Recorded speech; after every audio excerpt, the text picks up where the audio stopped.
master class. And the talk title today is Building Your Event Launch Blueprint. So our normal host here, Erica, is presenting to us today. So in this session, we're diving deep into the exact blueprint for planning and setting up a successful virtual event.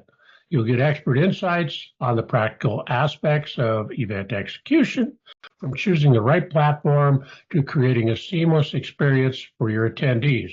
So what we'll cover today is a step-by-step guide to planning a virtual event, choosing the right platform and tech tools, crafting an engaging event agenda, speaker management and audience interaction strategies, and how to create a seamless registration and onboarding experience. So by the end of this session, you'll have a clear, actionable blueprint for setting up your event with confidence and precision. So take it away, Erica, and give us your insights and practical knowledge for doing our events, setting up our events. Right. Thank you, Thomas. I appreciate that introduction. Thank you all for being here. I'm Erica Bates. This is the Virtual Summiteers Peer Group, and I am going to share my screen and talk through how I host events. And let me bring that up because it is not on here right now. I hate when that happens. So I have slides. I have a presentation to share that I am going to talk over to show how I host events. And the first thing I like to tell people is that it starts with you. A lot of people say that's controversial because it actually starts with your audience, but I say no, it doesn't, because if you don't feel like it, it most likely will not get done. So I myself, I had, what was it called? Be Black Friday Ready in 90 days or less. I've had this event set up for over 2 years. I just hadn't felt like doing it. So it didn't matter what audience I had. It didn't matter what sponsors I could have had because I didn't put it out. So it all starts with you and how you feel. Are you going to be able to move forward with the idea that you have? So it starts with you. I just wanted to make that clear. Okay, so step one in defining your purpose. I want to ask you, have you ever attended a virtual event where you just absolutely enjoyed yourself? You had a great time. And I want to know, what was it about that event that made you enjoy it? Thomas, would you answer that question for me, please? Have you attended a virtual event that you loved? Yeah, one that gives me lots of information without lots of fluff. So actionable information. And I hate attending virtual events where they go on and on and on and on. And the last, 1 minute of the webinar or the presentation is useful information. The rest is fluff stuff. And some of these people carry on for 90 minutes when we get to anything actionable. And I think people are onto that and don't like that. So give useful information throughout. Yes, I can attest to that. I attended a webinar 2 hours and the guy said nothing. And I was so angry about that I wasted 2 hours with this guy, whom I love, his YouTube channel, but he said nothing on this webinar. So yeah. Conventional wisdom is that you build them up and then sell them at the last, but I don't think that plays anymore. So we got to adapt our event strategy around that. Is people don't have 2 hours of time to waste anymore, it seems like. So yeah, I get it. I mean, I knew up front that this was going to be an event where he wanted to get people into his challenge. I accepted that. It was his list of questions that he said he was going to answer, and I had an idea of what it was, And it was exactly what I thought it was. I didn't actually need to attend, but I wanted to hear his opinion, but it was exactly my thoughts. And I was like, dang, he didn't say nothing.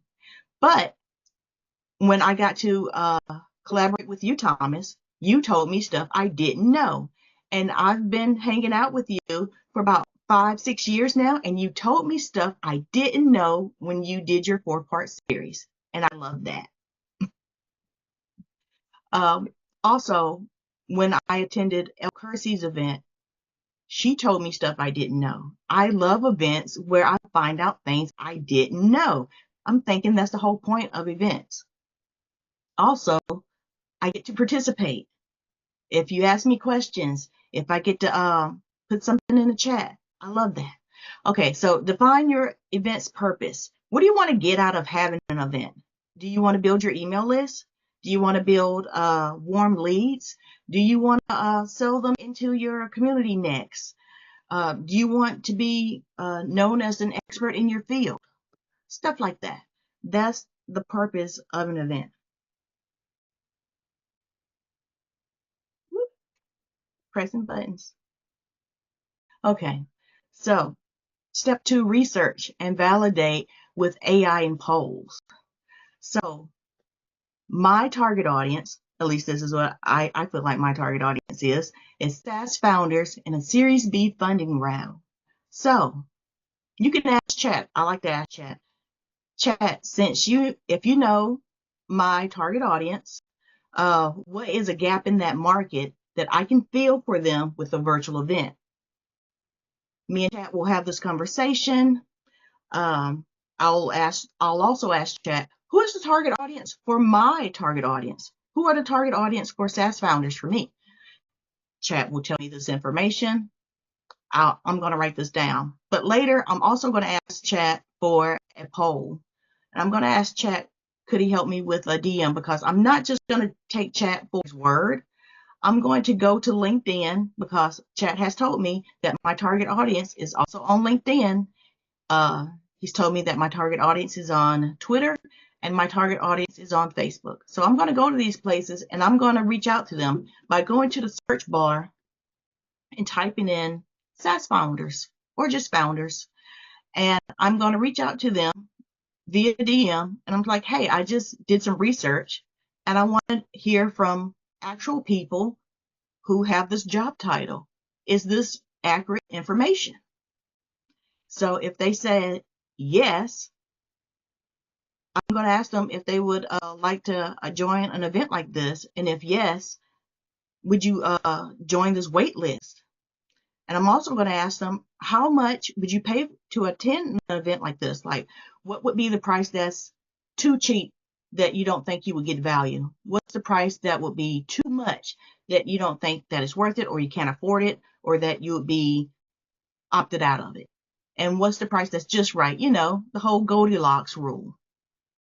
So you can reach out to all your first connections in LinkedIn. You just go to the search bar, put in that title, founders, get your list of first connections, and then reach out to all of them. I've done this before, and I got like 700 people. But you can also create a poll, and you can, on LinkedIn, you can create a poll anywhere, but I like LinkedIn. So your options are 3 days or a week. I like a week. And you can put out on this poll the questions that you got from chat to see if it's true, to see if your actual target audience agrees with what chat told you. And if they're interested, everyone who applies, ask them, would they like to join the waiting list for your event? So if they say yes, great, put them in a waiting list, give them content on the value they said they wanted. Ask them about who would be a good speaker for this event. Ask them who would you would like to see as a sponsor for this event. Let them help you build the event that they want to attend because they've already told you they're willing to pay for it. Okay, so you're going to design your event experience. So you're either going to have panel discussions with diverse experts sharing insights. I like 2 or more people. That panel could lead to a challenge. The challenge is engaging competitions to test skills. What can you build off of from this event? What are they going to gain from this event? So they already told you what they wanted. So either that event's going to be a panel, a challenge, or it can all be in the same event and it's going to work their way up. Workshops, and I can't say it, interactive sessions for hands-on learning. Again, what they want, how are you going to show them how to get it? And these are the forms. Masterclass, in-depth learning from top professionals. So that masterclass could also be with a panel. It can also be broken up into like a week discussion if you wanted to. And you can meet like once a month if you have a masterclass like we're doing right now. So it all depends on how do you want that experience. So again, remember, what was the best virtual event you have attended, and what did you get out of it? So if you're going to have that, if you want your attendees to have that same experience, try to incorporate it into your own. Okay, step 4, assemble your team and tools. You're going to need people to help you with this virtual event. And I recommend having at least 4 people. So besides yourself. So you're going to need somebody to watch the chat. You're going to need somebody to help speakers find their place and remind them of the time they're supposed to be on stage. You're going to want somebody who can drop hashtags and socials, take notes on the events, and keep dropping them throughout the event on their social platforms that your target audience hangs out, to let them know it's not too late for them to join the event.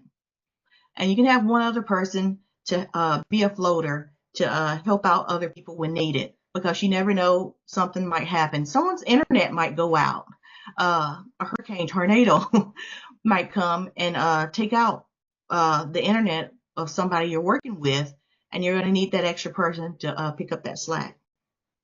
So you can also have hosts, speakers, moderators, tech support, a marketing lead. I think I have host here twice, host and event host, and live streaming. Your tech person should be able to take care of that, and communications. So like, where are you going to have your back-end communication? Are you going to have that on the same platform? Do you mind having a tech stack? Here's a tip that a lot of people don't care to opt in to the same event twice. So if you can possibly use an API link, if you could use a Zapier connection, a Zapier connection, do that and have that hook up to whatever your CRM is. For example, let's say you have an event and the only thing it does is send email reminders, but you think it may be a good idea to also have text reminders, but the platform you're using doesn't send SMS text. So your options are, have people sign up for the same event twice, and I've already said people don't care for that. Your next option is to use that API link or a Zapier connection and hook it up to your SMS service. That way your attendees only have to sign up for your event once. So a little automation can go a long way. And I dare say I will not use a virtual event platform if it's not going to send out emails automatically for me that I've already set up ahead of time, because I'm just not going to send out email messages 30 minutes before, 15 minutes before, reminding people. It's best for me, my energy, my mindset, to go ahead and have that stuff already set up and scheduled to go out on its own.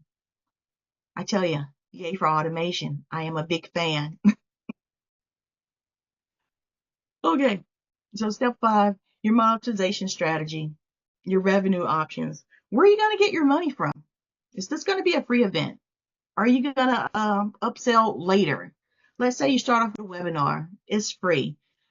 Are you going to sell them into your challenge or sell them into a community?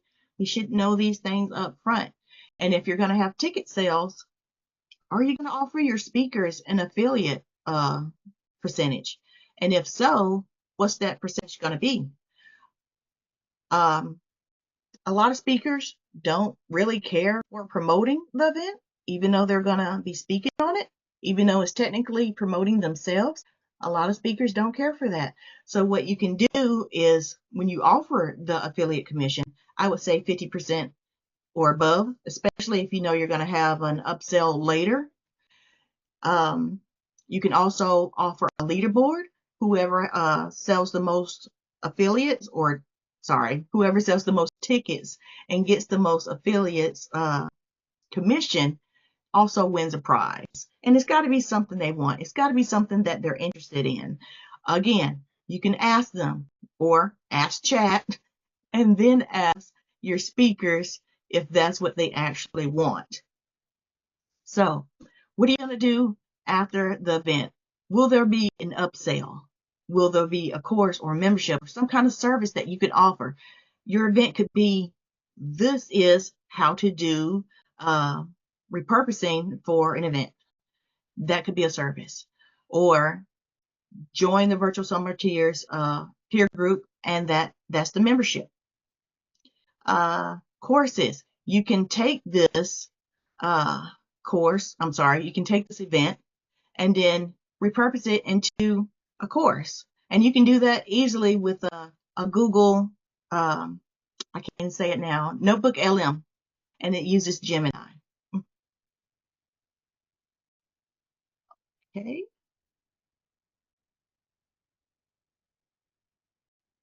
So, step 6, marketing and promotion, pre-event, building anticipation. So, have you ever seen those countdown posts? You can set those up in advance. And what you want to do at a minimum is 7 days before. Some people have done 2 weeks before because a lot of people don't sign up for events until it's like maybe 2 weeks before. So you can have a countdown post. Find out, again, ask chat, then ask the people that you are, is your target audience.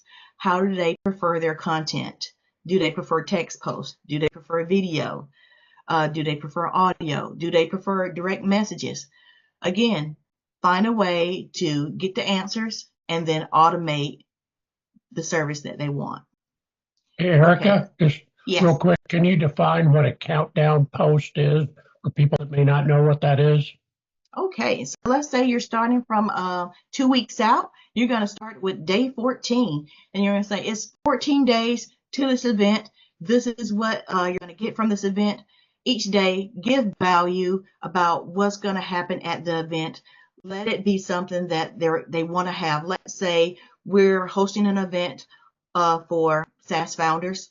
The subject is marketing. We're going to define at least 5 different types of marketing for that event.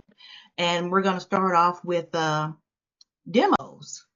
So we're going to explain in 14 days, we're going to have a demo of this product, and we're going to share with you how this information can help your SaaS product.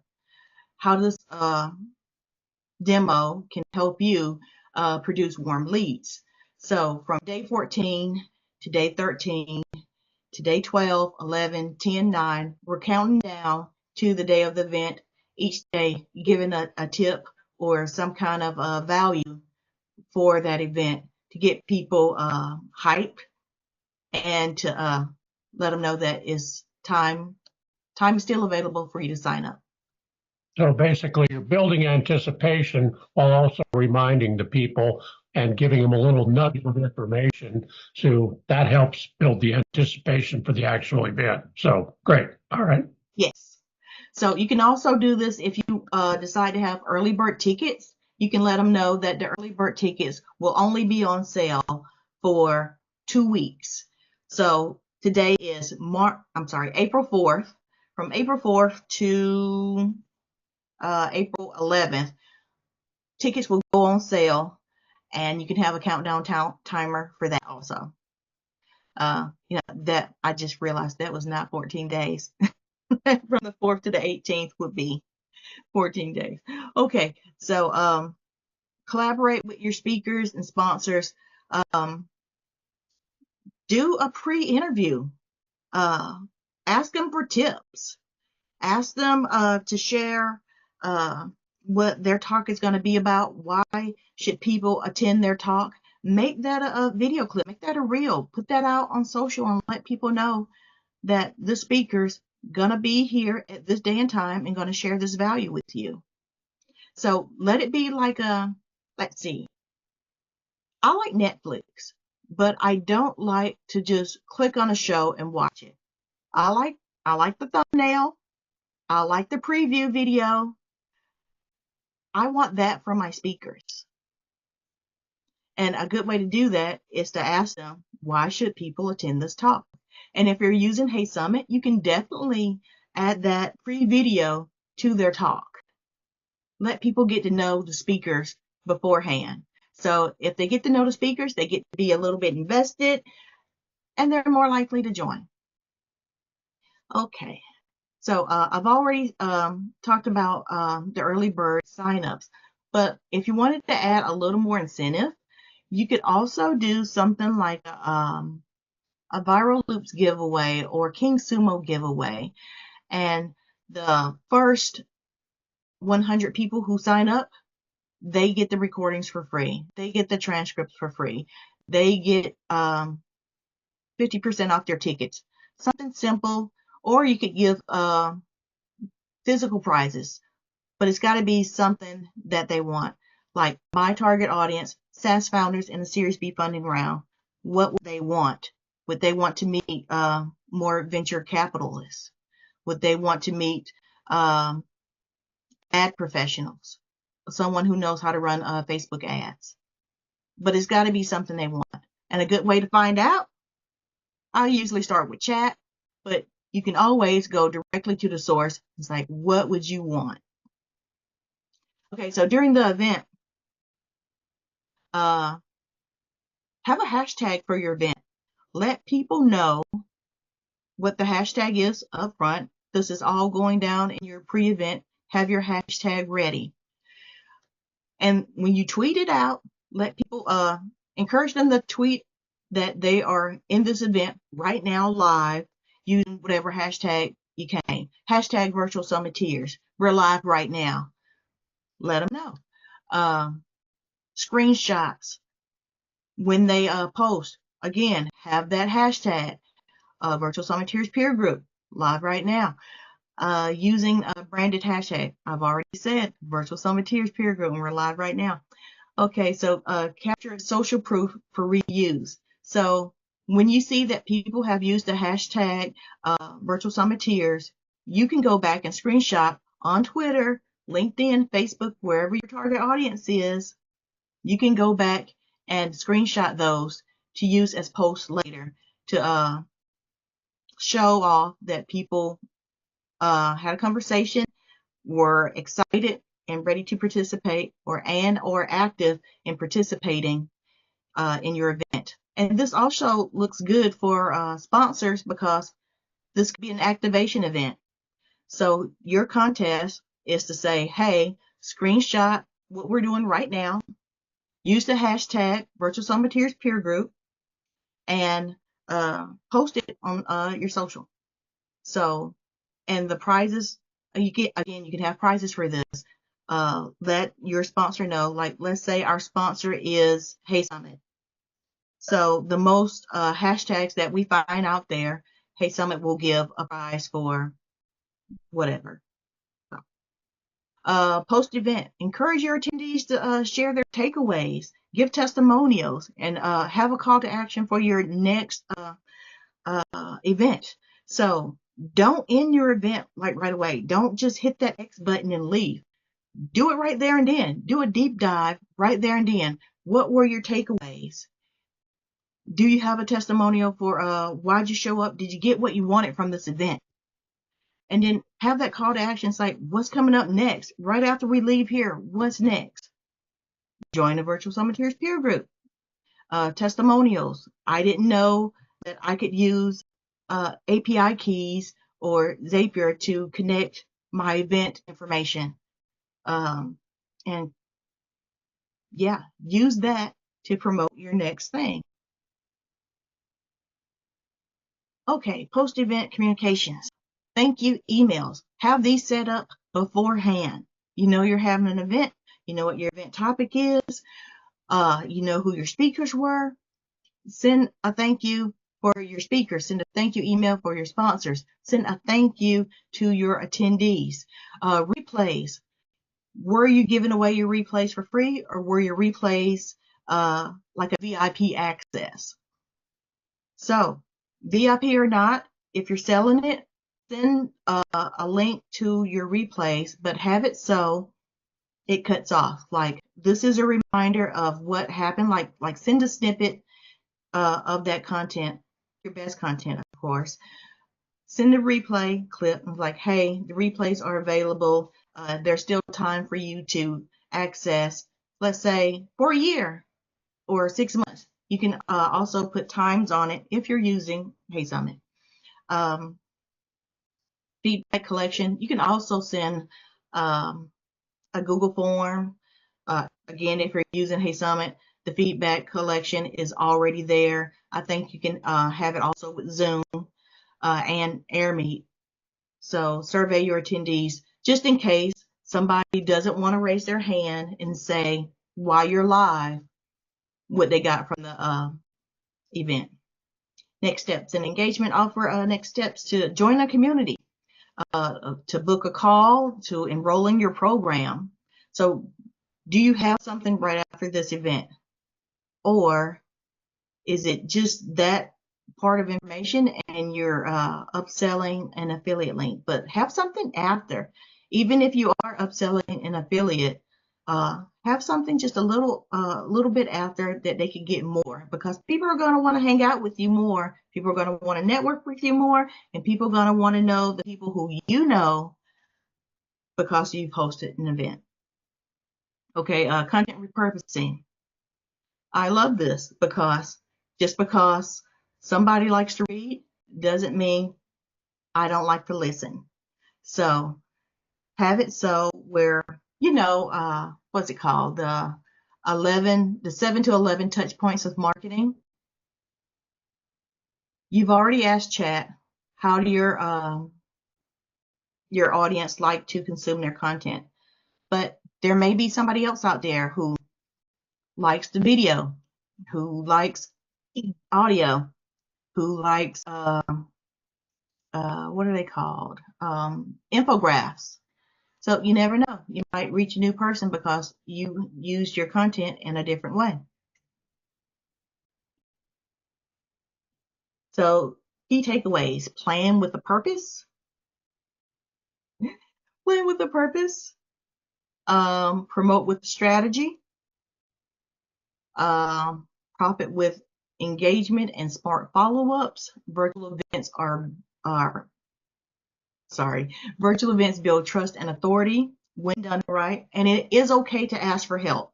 I had a hard time with this, but it is very much okay to ask and receive help when you're doing a virtual event. So if you want the full event planning checklist worksheet templates, you can download it for free, and I will drop that in the chat right now. And that is the end. So I am done now, Thomas. Okay, so we now move to the Q&A portion. And so I'm sure based on all that, there's a lot of questions out there. So let's pepper Erica with questions. We got some time, and I think the live feed cuts off, and we go Q&A for the members of the virtual community or virtual community. Excuse me. I'm having some challenges too. And so if you want to get the rest of it, you need to join the Talk Virtual community, and Erica can explain how you do that. And then let's go to Q&A. Yes, you can reach out to me via LinkedIn. My name is Erica Bates. Just let me know that you're interested in joining the Virtual Summiteers live or on demand, and I will get you that link for an application or a direct link to the on-demand membership. Thank you, Thomas. Questions for Erica. I got a few too. So it's the leading up to things and the marketing. What one of the biggest challenges